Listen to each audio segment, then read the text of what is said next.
Sa ngalan ng Ama at ng Anak at ng Espiritu Santo, Amen. ang pagpapala ng ating Panginoong Heso Kristo, ang pag-ibig ng Diyos Ama, at ang pakikipagkaisa ng Espiritu Santo, naway sumainyong lahat. At sumaiyo rin. Mga kapatid, aminin natin ang ating mga kasalanan upang tayo'y maging marapat gumanap sa banal na pagdiriwang. Inaamin ko sa mga pangyarihang Diyos at sa inyo mga kapatid na lubha akong nagkasala sa isip, sa salita at sa gawa at sa aking pagkukulang. Kaya isinasamo ko sa mahal na Birheng Maria, sa lahat ng mga anghel at mga banal, at sa inyo mga kapatid na ako'y ipanalangin sa Panginoong ating Diyos. Kawaan tayo ng makapangyarihang Diyos, patawarin tayo sa ating mga kasalanan at patnubayan tayo sa buhay na walang hanggan. Amen. Panginoon, kaawaan mo kami. Panginoon, kaawaan mo kami. Kristo, kaawaan mo kami. Kristo, kaawaan mo kami. Panginoon, kaawaan mo kami. Panginoon, kaawaan mo kami. Manalangin tayo. Ama naming makapangyarihan, ipagkaloob mong kami maging marapat sa pagkabuhay na aming kinamtan sa binyan, upang ang ipinagdiriwang namin ngayon ng buong galak ay siyang laging maging lakas para kami ay maligtas sa pamamagitan ni Jesucristo kasama ng Espiritu Santo magpasawalang hanggan. Amen.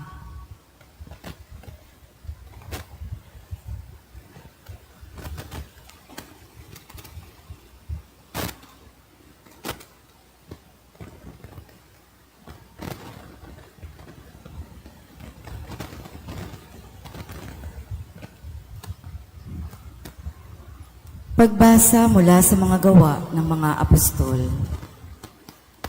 Noong mga araw na iyon, minabuti ng mga apostol, ng matatanda at ng buong simbahan na pumili ng ilan sa kanilang upang suguin sa Antioquia, kasama nina Pablo at Bernabe. At sinugo nila ang mga pangunahing mga kapatid, si Judas na tinatawag na Barsabas, at si Silas na pinadala nila ang sulat na ganito ang nilalaman. Kaming mga apostol at matatanda ay bumabati sa mga kapatid na hentil sa Antioquia, sa Syria at sa Cilicia. Nabalitaan naming ginugulo kayo ng ilang kasamahang galing dini, bagamat hindi namin sila inutusan. Di umano'y binabagabag kayo sa pamamagitan ng kanilang sinasabi. Kaya't napagkaisahan naming magpadala sa inyo ng mga sugo. Kasama sila ng ating minamahal na Bernabe at Pablo, na di nag-atubiling itaya ang kanilang buhay sa paglilingkod sa ating Panginoong Hesukristo. Sinusugo nga namin sa inyo sina Judas at Silas, upang ipaliwanag sa inyo ang nasasaad sa sulat na ito.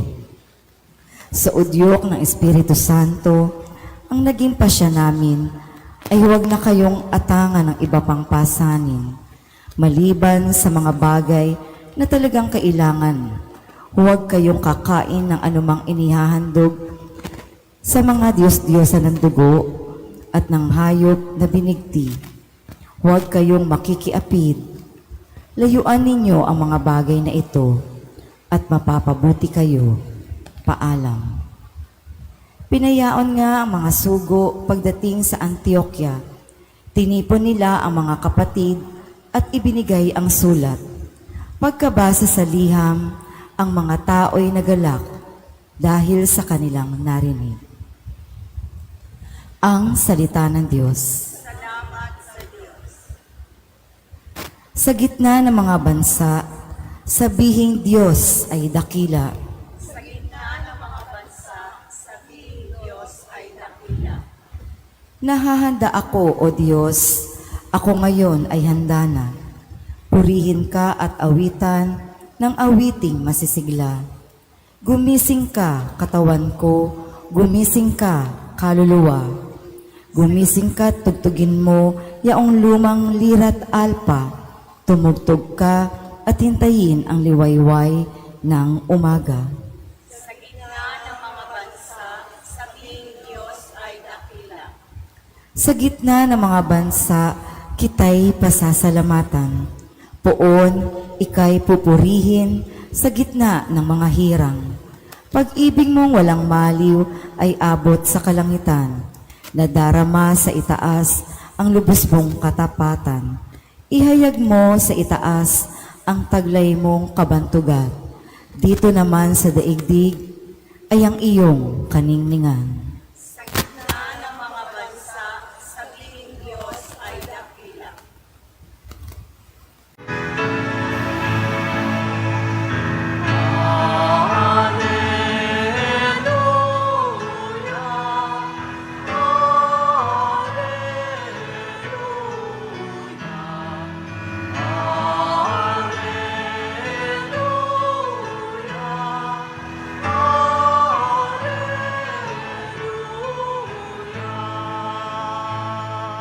Aking mga kaibigan, alam na ninyo ang tanan na mula sa Amang Mahal.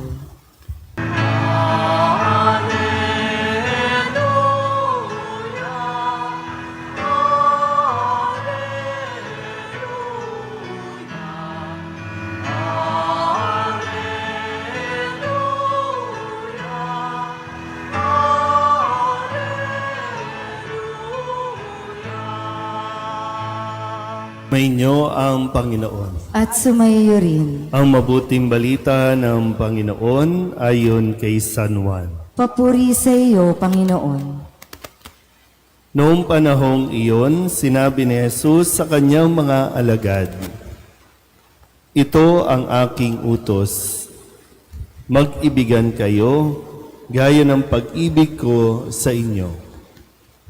Walang pag-ibig na hihigit pa sa pag-ibig ng isang taong nag-aalay ng kanyang buhay para sa kanyang mga kaibigan. Kayo'y mga kaibigan ko kung tinutupad ninyo ang mga utos ko. Hindi ko na kayo inaaring alipin sapagkat hindi alam ng alipin ang ginagawa ng kanyang Panginoon. Sa halip, inaari ko kayong mga kaibigan, sapagkat sinabi ko sa inyo ang lahat ng narinig ko sa aking Ama. Hindi kayo ang pumili sa akin. Ako ang pumili at tumirang sa inyo upang kayo'y humayo at mamunga at manatili ang inyong bunga. Sa gayon, ang anumang hingin ninyo sa Ama sa aking pangalan ay ipagkakaloob sa inyo. Ito ang iniuutos ko sa inyo. Mag-ibigan kayo." Ang mabuting balita ng Panginoon. Pinupuri ka namin, Panginoong Hesukristo. Isang magandang umaga po sa inyong lahat. Ngayon po ay Biyernes sa ikalimang linggo ng Pasko ng Pagkabuhay at muli sa pagpapatuloy natin ang ating pakikinig mula sa Ebanghelyo ni San Juan ukol dito sa pag-ibig. Ang sabi ni Kristo kahapon, kung paanong iniibig ako ng Ama, gayon din naman iniibig ko kayo at manatili kayo sa aking pag-ibig. At ang nananatili sa aking pag-ibig ay sumusunod sa aking mga utos. At ngayon, araw na ito, muli narinig natin ang mga salitang, "Ito ang aking utos, mag-ibigan kayo." Lagi ko pong pinapaalala na dahil tayo kadalasan mga nagsisimba sa ganitong oras, may mga pinagdaanan na tayo. At ang inaasahan, sana mas natutunan na nating unawain kung ano talaga ang kahulugan ng pag-ibig. Dumaan na tayo sa paano ba ang pag-ibig ng mga nagliligawan. Ano ba ang pag-ibig ng mga mag-asawa? Ano ba ang pag-ibig ng isang magulang na? Kasi di ba nag-iiba-iba rin ang kumbaga yung level no ng pagtingin natin sa pag-ibig o sa pagmamahal na sinasabi sa atin. Pero minsan magkaiba po ng description ang pag-ibig base sa mundo, base din o kumpara sa pag-ibig na ipinapaliwanag ni Jesus. Kaya nga dito, no, maintindihan natin na pinili tayo ng Diyos para mahalin. Kaya nga dito, bakit niya tayo gustong mahalin? Kasi gusto niyang maibahagi sa atin ang kanyang kaligayahan. Dahil masaya ang magmahal. Pero yung iba, nagiging masalimuot ang buhay kapag sinasabing nagmamahal. Dahil nga, hindi natin lubusang nauunawaan ang kahulugan ng pagmamahal. Hindi ko alam, no? Ano bang pag-unawa ninyo sa pagmamahal? Kasi iba, nakaranas ng pangiiwan, nakaranas ng panloloko. Yun ba ang pag-ibig? Masasaktan ka? Sasaktan ka? Na siya rin naman talagang naranasan ni Jesus. Pinili niyang mahalin ang mga alagad, pinili niyang mahalin tayong lahat. Sa kabila ng pagtataksil, pananakit, kasinungalingan, pero pinili pa rin niya ang manatili sa pagmamahal. So, babalikan natin ulit. Ang sabi kasi dito, nang sa gayon, kayo ay humayo at mamunga. So, ang nagmamahal din ay handang magbigay. O kaya naman, pwedeng sa ibang salita, bakit ka magmamahal? Sige nga, bakit ka magmamahal? Sa halimbawa ni Kristo, bakit siya nagmahal at nagmamahal sa atin? Una, kaligayahan ng Diyos ang magmahal. Pangalawa, base dito, gusto niyang kaya tayo minahal para tayo mas lumago, mas magbunga. Ang pagmamahal o pag-ibig ng Diyos sa tao ay nagdudulot sa tao ng paglago. Kaya nga, di ba? Pumili at tumirang sa inyo para kayo'y lumago at mamunga. So, hindi nakakasakal dapat ang pag-ibig. Ang pag-ibig, hindi dapat controlling. Na mapipigilan o pinipigilan mo ang minamahal mo para lumago o mag-mature. Naiintindihan niyo po ba? Di ba? Kaya nagkakaroon ng masalimuot na pagsasama ang dalawang taong nagmamahal kasi nakakaranas ng either nasasakal o nakakasakal at yung bakit parang hanggang dito na lang ako? Bakit nung pinili kitang mahalin, hindi ako lumago? Kasi pinigilan. Pwede, naging selfish, akin ka lang, dapat dito ka lang. O kaya naman, hanggang dyan ka lang talaga, yun ang gusto. Kaya nga, di ba, hinayaan din, inibig ng Diyos ang mga alagad, at hinayaan niya din na magkamali ang mga alagad. Pero sa kanilang pagkakamali, nakabangon din naman sila. At mas lumawak pa ang kanila pong pagkatao. Siguro maganda rin na sana tingnan natin kung saan ba tayo dinadala ng ating pag-ibig. At ang ating bang pag-ibig nakakabuti sa mga taong minamahal natin. Kaya marami po, no, yung iba nararanasan na parang yung hindi siya nag-grow, hindi siya nagmamature.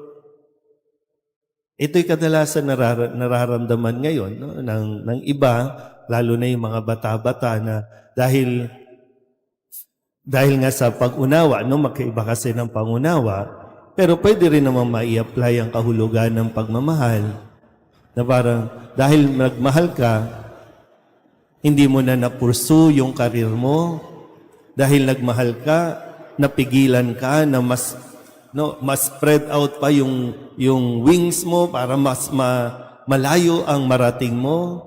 Pero may pumigil sa iyo na nagsasabi, mahal ka kasi niya.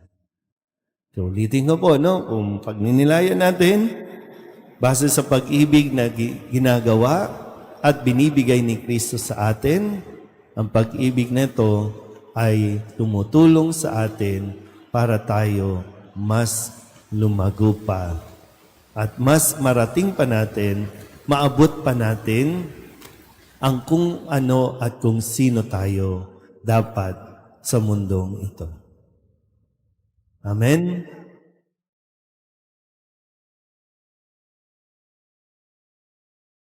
Tinatawag tayo ni Kristo na kanyang mga kaibigan at tinutusan tayong ibigin ang isa't isa. Ipakita natin ang ating pag-ibig sa katapatan ng ating mga panalangin. Ang ating itutugon, Panginoon, dinggin mo ang aming panalangin. Panginoon, dinggin mo ang aming panalangin. Ang mga tinawag upang mangaral ng Ebanghelyo sa anumang paraan, naway magpahayag ng mabuting balita ng pag-ibig ng Diyos. Manalangin tayo sa Panginoon. Panginoon, dinggin mo ang aming panalangin. Ang mga namumunong politiko naway matakot sa Diyos at gawin ang nararapat ayon sa mga salita ni Kristo. Manalangin tayo sa Panginoon. Panginoon, dinggin mo ang aming panalangin. Ang mga mag-asawa naway isa puso ang utos ng Diyos na mag-ibigan kahit sa mga pagkakataon ng pagsubok. Manalangin tayo sa Panginoon. Panginoon, dinggin mo ang aming panalangin. Ang mga may sakit at may kapansanan, naway makatagpo ng pagmamahal sa mga nangangalaga sa kanila. Manalangin tayo sa Panginoon. Panginoon, dinggin mo ang aming panalangin. Ang mga kapatid nating yumao, naway pagkalooban ng Diyos ng walang hanggang kapayapaan. Manalangin tayo sa Panginoon. Panginoon, dinggin mo ang aming panalangin. Idulog din natin sa Panginoon ang ating mga personal na kahilingan at mga panalangin para sa ating mga pamilya, kasama din ang mga kahilingan ng mga nanonood sa online. Lahat ng mga misang pasasalamat, special na intensyon, agarang paggaling ng mga may sakit, tang lahat ng mga kaluluwa na inihiling na ipagdasal sa misang ito.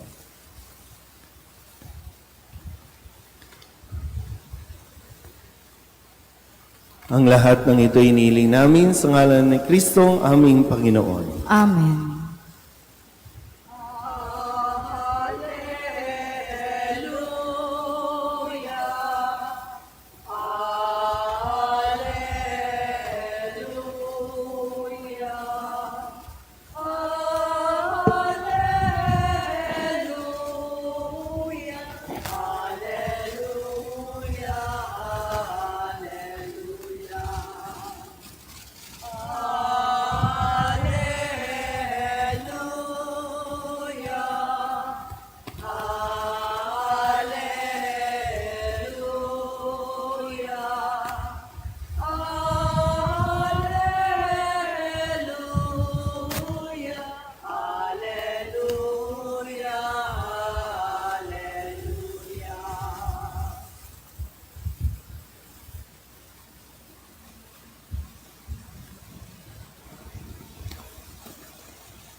Manalangin kayo mga kapatid upang paghahain natin ay kalugdan ng Diyos amang makapangyarihan.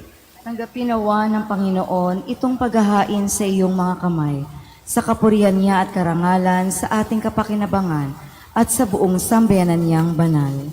Ama naming lumikha, para mo ng awa, gawin mong banal ang mga alay naming iyo sanang kalugdan, at kami gawin mong haing sa iyo'y laging nakalaan, sa pamamagitan ni Yesu Kristo, kasama ng Espiritu Santo, magpasawalang hanggan. Amen. Sumainyo ang Panginoon. At sumayo rin, Itaas sa Diyos ang inyong puso at diwa. itinaas na namin sa Panginoon. Pasalamatan natin ang Panginoong ating Diyos. Marapat na siya ay pasalamatan. Ama naming makapangyarihan, tunay nga marapat na ikaw ay aming pasalamatan.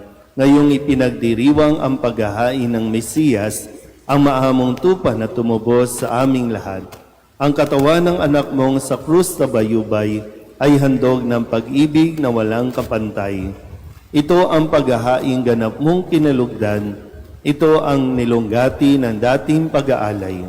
Ang buong sarili ng anak mong si Jesus ay inihain sa iyo upang kami matubos. Siya ang dambana at paring naghahandog. Siya pa rin ang tupang handog na ibinukod. Kaya kaysa ng mga anghel na nagsisiawit ng papuri sa iyo nang walang humpay sa kalangitan, kami nagbubunyi sa iyong kadakilaan.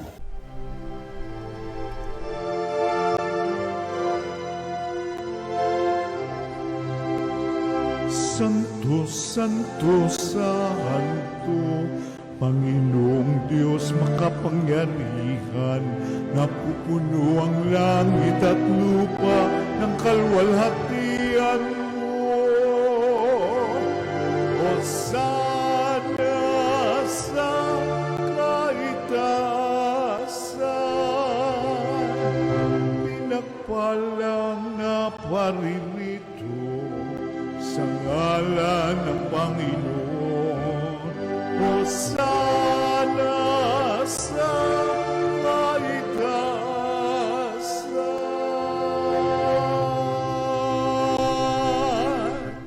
Ama naming banal, ikaw ang bukal ng tanang kabanalan.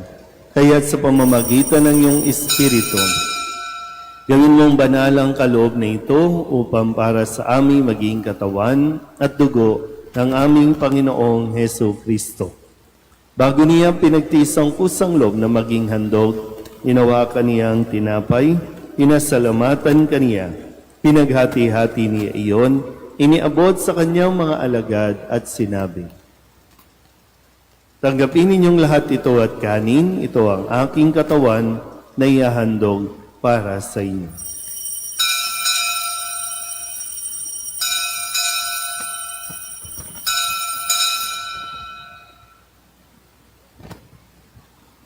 Gayun din naman nang matapos ang hapunan, inawakan niya ang kalis, muli kaniyang pinasalamatan.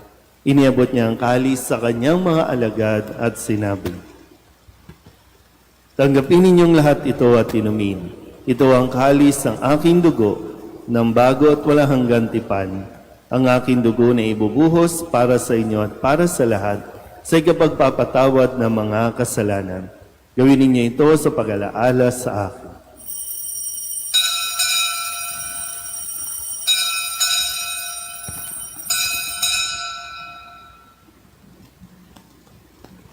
Ipagbunyi natin ang misteryo ng pananampalataya. Si Kristo'y namatay, si Kristo'y nabuhay, si Kristo'y babalik sa wakas ng panahon. Ama, ginagawa namin ngayon ang pag-alaala sa pagkamatay at muling pagkabuhay ng iyong anak.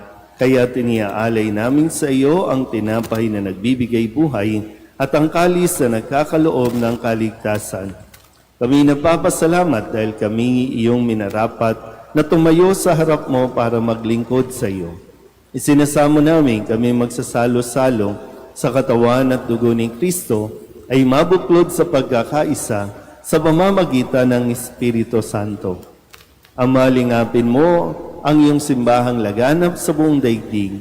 Puspusin mo kami sa pag-ibig kaysa ni Leon na aming Papa at ni Jose na aming Obispo at ng Tanang Kaparian. Alalahanin mo rin ang mga kapatid naming nahinlay na may pag-asang sila'y muling mabubuhay, gayon din ang lahat ng mga pumanaw. Kawaan mo sila at patuloyin sa iyong kaliwanagan. Kawaan mo at pagindapating kaming lahat na makasalo sa iyong buhay na walang wakas. Kaysa ng mahal na Birheng Maria na ina ng Diyos, ng kabiyak ng puso niyang si San Jose, kaysa ng mga apostol at ng lahat ng mga banal na namuhay dito sa daigdig ng kalugod-lugod sa iyo, may pagdiwang nawa namin ang pagpupuri sa ikararangal mo sa pamamagitan ng iyong anak na aming Panginoong Hesu Kristo. Sa pamamagitan ni Kristo, kasama niya sa Kanya, ang lahat ng parangal at papuri ay sa iyo. Diyos amang makapangyarihan, kasama ng Espiritu Santo, magpasawalang hanggan.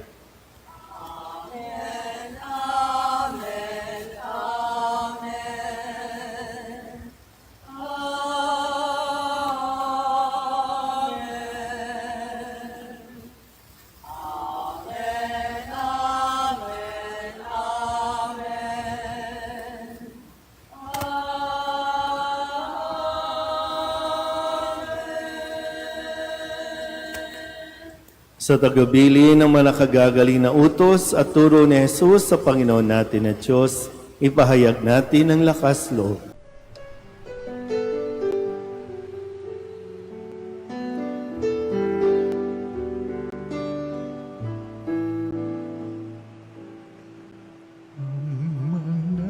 namin sumasalang ka, sambahin ang ngalan mo, mapasamin ang kaharian mo, sundin ang loob mo dito sa lupa para nang sa langit. Bigyan mo po kami ngayon ng aming kakanin sa araw-araw at patawarin mo kami sa aming mga sala para ng pagpapatawan namin sa nagkakasala sa amin. At huwag mo kaming ibang dulot sa tukso,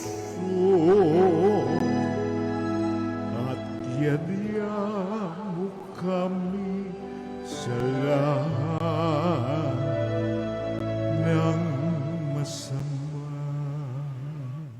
Hinihiling namin kami iadya sa lahat ng masama, pagkalooban ng kapayapaan araw-araw, iligtas sa kasalanan at ilayo sa lahat ng kapahamakan. Samantalang aming pinananabikan ang dakilang araw ng pagpapahayag ng tagapagligtas naming sa Hesu Kristo. Sapagkat iyo ang kaharian at kapangyarihan at ang kapurihan magpakailanman. Amen. Panginoong Hesu Kristo, sinabi mo sa iyong mga apostol, kapayapaan ang iniiwan ko sa inyo, ang aking kapayapaan ang binibigay ko sa inyo. Tunghayan mo ang aming pananampalataya at huwag ang aming mga pagkakasala. Pagkalooban mo kami ng kapayapaan at pagkakaisa ayon sa iyong kalooban, kasama ng Espiritu Santo, magpasawalang hanggan. Amen. Ang kapayapaan ng Panginoon ay laging sumainyo. At sumayo rin. Mabigayan po tayo ng kapayapaan sa isa't isa.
Ito ang kordero ng Diyos.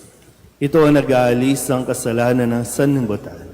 Mapalad ang mga inaanyayahan sa kanyang piging. Panginoon, hindi ako karapat-dapat na magpatuloy sa iyo, ngunit sa isang salita mo lamang ay gagaling na ako.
Manalangin tayo.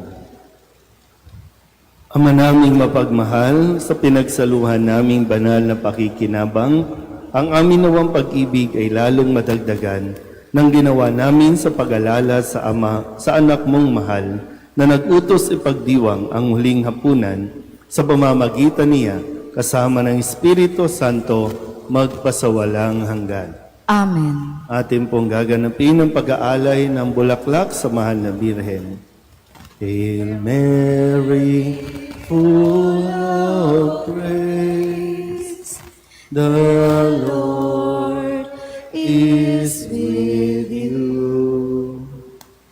Blessed are you among women, and blessed is the fruit of your womb, Jesus.